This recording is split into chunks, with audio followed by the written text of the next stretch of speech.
Setelah sempat dilarang, warga Kota Palembang diizinkan menggelar sholat Idul Fitri di masjid dan lapangan. Namun izin menggelar sholat Id tersebut melalui sejumlah persyaratan mempertimbangkan situasi pandemi COVID-19. Izin menggelar sholat Id di masjid dan lapangan hanya diberikan untuk wilayah setingkat RT dan kelurahan yang berada di zona kuning dan hijau. Pelaksanaan sholat Id di masjid wilayah tersebut juga harus memenuhi sejumlah persyaratan. Pengurus masjid harus menandatangani surat pernyataan yang diketahui Kepala KUA setempat dan Ketua Satgas COVID-19 Kecamatan.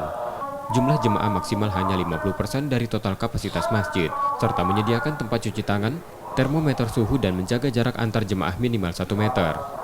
Jemaah juga wajib mengenakan masker. Durasi sholat Id juga dipersingkat dan tidak melakukan kontak fisik atau bersalaman usai sholat. Sholat Idul Fitri 1 Syawal 1442 Hijriah di wilayah rukun tetangga atau RT dan kelurahan dengan tingkat penyebaran COVID-19 tergolong rendah atau zona hijau dan zona kuning dapat dilaksanakan di masjid atau musola dan lapangan dengan memperhatikan standar protokol kesehatan COVID-19 secara ketat, yaitu sebagai berikut.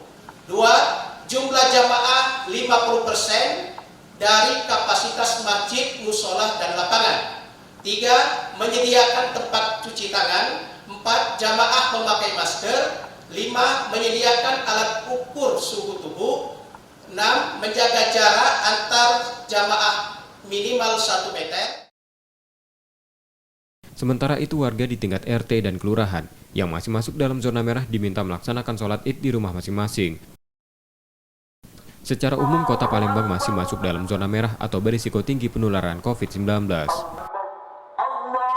Rizky Nurmizan, Kompas TV, Palembang.